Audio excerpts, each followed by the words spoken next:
Hello à tous, on se retrouve pour une nouvelle vidéo sur le Guatemala et plus précisément comment s'habiller quand on va au Guatemala et qu'est-ce qu'on peut amener dans sa valise.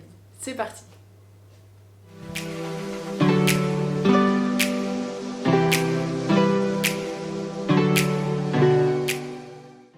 Avant de commencer, n'hésitez pas à lâcher un petit pouce bleu, vous abonner et surtout activer les notifications pour pas louper les prochaines vidéos. Si vous êtes devant cette vidéo, c'est que vous vous apprêtez à partir au Guatemala et j'espère ici vous donner quelques petits conseils sur ce que vous pouvez emporter et comment vous habiller quand vous allez partir au Guatemala.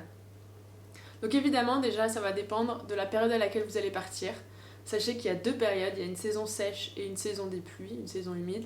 La saison sèche elle est de novembre à avril à peu près et la saison des pluies c'est de mai à octobre.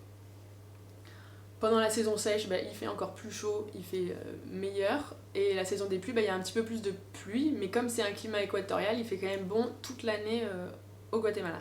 Alors moi, je suis partie au Guatemala en février, et donc c'est pendant la saison sèche. Il a fait très chaud à certains endroits et un peu plus frais à d'autres. Et en fait, ça dépend vraiment de là où vous allez aller. Par exemple, vous savez, il y a 37 volcans au Guatemala. Et dans les régions où il y a les volcans, forcément il fait un peu plus frais avec l'altitude. Donc voilà, il faut plus se couvrir. Et après, en contrepartie, sur la partie Pacifique, Caraïbes, il fait vachement plus chaud. Et j'ai vraiment été impressionnée aussi par la région de Flores, en haut, au nord du pays, au milieu, où il fait vraiment très très chaud, j'ai trouvé. Donc on va voir qu'est-ce qu'il faut emmener dans sa valise en fonction des endroits que vous allez visiter au Guatemala. Premier endroit, et c'est vraiment l'incontournable au Guatemala, c'est la région de Petén avec les sites mayas, où il y a Tikal, Yaxcha, un peu plus au nord il y a le Mirador, voilà, c'est autour de Flores, cette région donc, qui est située au nord du pays. Et ben là, c'est quand même de la jungle et tout ça, mais il fait très très chaud. Moi j'ai trouvé qu'il faisait extrêmement chaud. Le soir à Flores, on avait des températures en février à près de 40 degrés le soir, donc je vous laisse imaginer pendant la journée. Donc il fait très chaud, donc portez des tenues vraiment légères. Quand vous allez visiter les sites mayas, Tikal par exemple, il y a souvent de l'ombre, mais pas toujours. Donc vous êtes pas forcément, vous êtes dans la jungle, mais des fois vous êtes bien au soleil et il peut faire vraiment très chaud. Donc je vous conseillerais voilà, de vous mettre en tenue légère, short, t-shirt, débardeur, petite robe. C'est pas des endroits qu'on visite qui sont très sportifs, il n'y a pas besoin d'avoir un attirail de sportif pour aller visiter Tikal, Yaxcha et tout ça. Mais voilà, vous pouvez y aller avec des petites baskets et short t-shirt, petite jupe, petite robe, voilà, pour pas avoir trop chaud. Pensez surtout à prendre potentiellement une casquette, de la crème solaire et surtout la gourde parce qu'il fait vraiment chaud et il faut penser à boire. Deuxième endroit à visiter, c'est toutes les randonnées autour des volcans, sur les volcans, qui se font un peu partout au Guatemala. Vous savez, il y a 37 volcans, il y en a encore 3 qui sont actifs et on peut faire l'ascension de certains. Et donc voilà, là il vous faudra un équipement un peu plus technique, un peu plus sportif, précis pour faire certaines ascensions comme Acatenango. Mais vous savez, vous pouvez louer directement le matériel sur place si vous n'avez pas toutes vos affaires sur vous. Mais en quelque sorte, en quelques grandes lignes, ce qu'il vous faut là, c'est donc des chaussures de marche, pantalons quand même de marche, short aussi en fonction du temps, mais quand on monte en altitude, il fait plus frais. T-shirt et t-shirt respirant comme quand vous faites des randonnées, mais pensez à la polaire et le kawaii s'il pleut parce que ça fait aussi coup de vent, et petite doudoune en haut, voilà, pour pas avoir froid, et surtout si vous faites pendant le lever de soleil ou coucher de soleil où il fait plus frais derrière. Donc voilà, pensez à toutes ces choses là en plus de tout ce qui semble logique, crème solaire, gourde, un petit snack, la casquette, les lunettes de soleil, voilà tout ce qui est nécessaire pour faire une randonnée réussie. Ensuite, un autre incontournable si vous partez au Guatemala, c'est le lac Atitlan, qui est dit comme le plus beau lac du monde.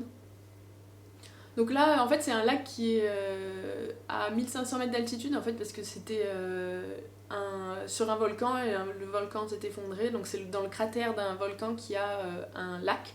Donc il fait très bon la journée, il fait assez bon la journée, mais il peut faire assez frais le soir.